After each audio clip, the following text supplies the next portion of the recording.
create our deck, we're going to create it much similar to how we created our card, so we need an object, a class for it first. So I'm going to go ahead and right click on Blind Man's Bluff, and I'm going to create a new file. And it's going to be an Objective-C class, and I'm going to call this a deck. So it's going to be a capital D since it's a class. It's going to be a subclass of NSObject. I'm going to go ahead and choose create. And now my deck.m automatically opens up. I'm going to switch over to my deck.h. So in the deck.h, we're going to create our array, and we're going to use what's called an NSMutable array.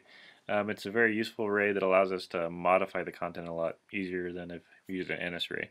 If you're just using array for reading, NS array is great. If you want to change and reorganize things, NSMutable is a little bit better. So we're going to do an @property, non-atomic, strong, NS mutable array, star card deck.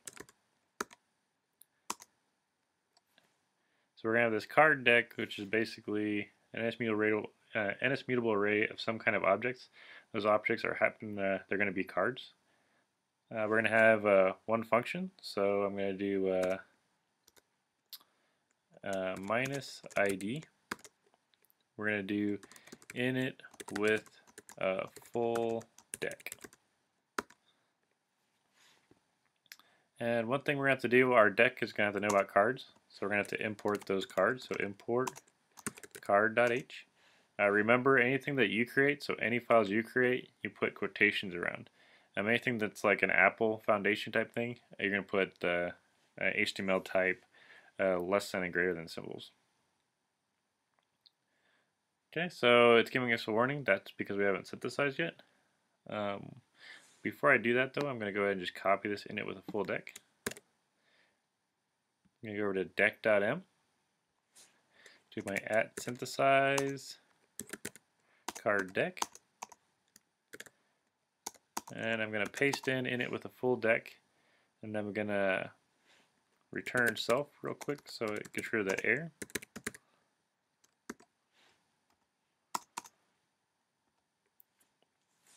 And that won't show any warnings, but it doesn't really do anything. It creates a blank object that doesn't have anything in it.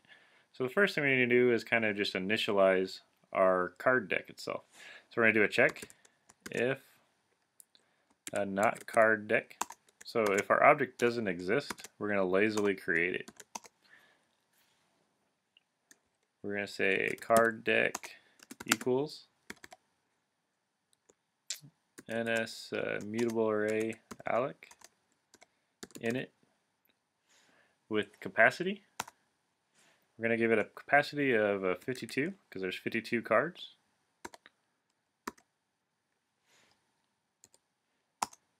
And now we have our card deck. So we're going to have an array.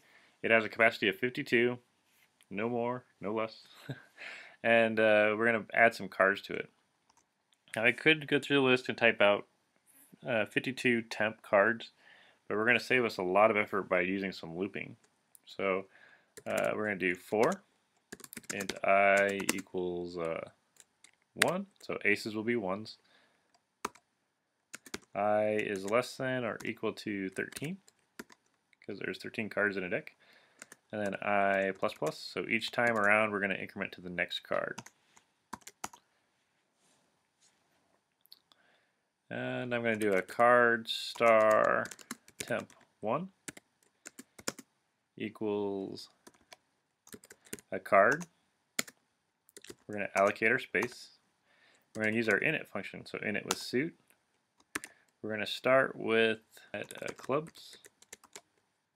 With the value, it's going to be I, so as it loops through, it's going to be value of 1, 2, 3, 4, and so on. Then the center, I'm just going to put a default point right now, so CG point make 1 and 1.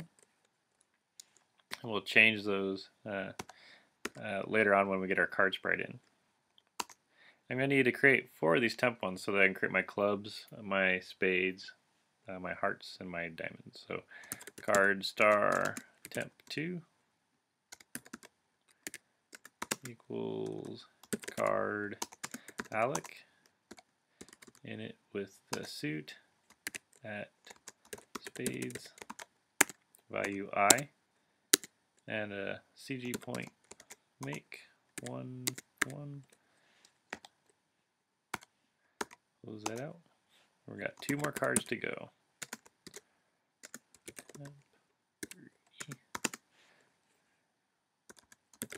Card alloc init with at parts I CG point make 1 1.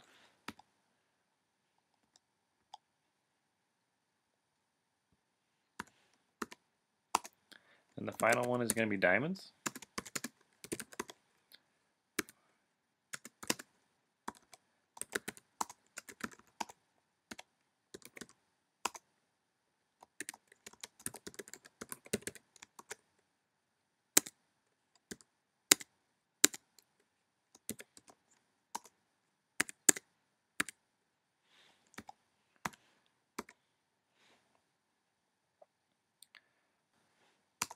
What we need to do is add these to our card deck array. We're going to use a very useful function called card deck. That's our actual NSMutable array. We're going to do add object, and you just give the ID of that object, so temp1. Now we have 1 card in our array. We're going to do card deck add object temp2. Card deck. Whoops, forgot to do my. So we're going to do a method call saying, hey, card deck, add this temp thing that I created.